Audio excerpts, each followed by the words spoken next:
Allez donc avec des frères et des sœurs dans d'autres pays où la force consécutive à la communion fraternelle et au témoignage dont nous jouissons n'existe pas. Allez vers ces endroits dépouillés où il y a des activités diaboliques et vous réaliserez quelque chose de ce que signifie la mort spirituelle. Alors, vous saurez qu'il s'agit d'une bataille, et que l'enjeu est la vie, votre vie même. Je voudrais parfois que nous puissions être comme baptisés dans cette situation-là, une seule heure, pour l'amour de nos frères, qui sont ainsi exposés. Oh, que nous puissions entrer dans une relation vivante avec ceux qui sont dans le combat contre la mort, dans toute son expression, dans les champs missionnaires éloignés. Nous ne pourrions plus prier avec passivité, nous ne pourrions plus prononcer de simples phrases et faire de simples requêtes. Nous serions jetés dans une angoisse devant Dieu pour la cause de son témoignage. Reconnaissez-vous ce qui est en train de se passer actuellement?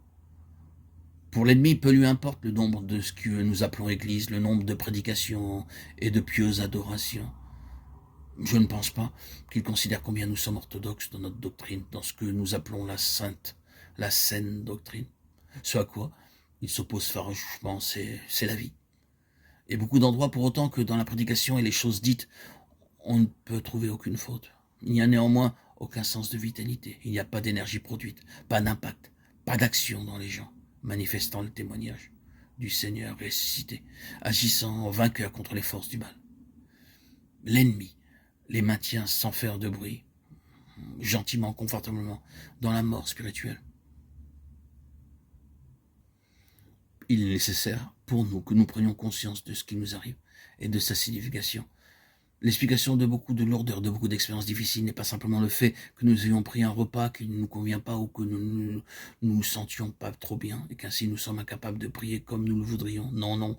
Il ne s'agit pas simplement de quelques maladies physiques dont nous souffrons. Non, non. Toujours non, ce n'est pas cela. Là n'est pas quelque chose qui pourrait s'expliquer de façon toute naturelle. Derrière ces choses se trouve si souvent une autre puissance. Nous pouvons nous trouver malades dans notre corps pour une raison qui n'a pas d'explication naturelle. Notre énergie même et notre vitalité physique ou mentale peuvent être sapées. Nous disons que nous sommes fatigués. Mais il y a une autre explication à cela. L'ennemi se réjouit de ce que nous justifions ces choses par des raisons toutes humaines, alors que nous devrions prendre conscience du fait que l'enjeu est beaucoup plus grand. Demandons-nous quelle est la tendance de cette chose, quel en est l'effet. Est-ce pour détruire notre vie de prière? Cela contribue-t-il à nous mettre dans un état de faiblesse et d'inutilité pour le Seigneur? S'il en est ainsi, sommes-nous sur le point de l'accepter? Telle est la question. Beaucoup de choses qui semblent parfaitement naturelles ne devraient pas être acceptées par le peuple de Dieu. Nous avons besoin de tout éprouver, de vérifier si, après, toute la chose est entièrement naturelle et si rien n'est caché derrière cela. S'il vous plaît, ne voyez pas le diable avec des cornes, une queue et une fourche. Il se dissimule, il couvre ses traces. Il vient à vous d'une manière imperceptible, en sorte que vous êtes souvent prêt à expliquer tout le trouble de manière tout à fait naturelle, alors que cela dissimule quelque chose d'autre, et son but de façon absolue est de vous disqualifier sur le plan spirituel. Nous devons prendre conscience de l'importance de l'enjeu pour le peuple de Dieu aujourd'hui, et cela n'est rien de moins qu'une question de vie ou de mort.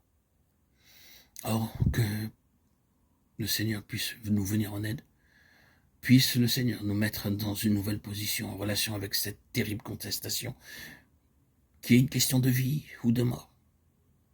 Que le Seigneur fasse pénétrer cela dans nos cœurs. Rappelez-vous que l'ennemi s'oppose à la vie. Nous devons agir en vainqueur contre ces forces ténébreuses, ces forces du mal, qui veulent amoindrir la force du témoignage de notre Seigneur, Jésus, vivant et ressuscité.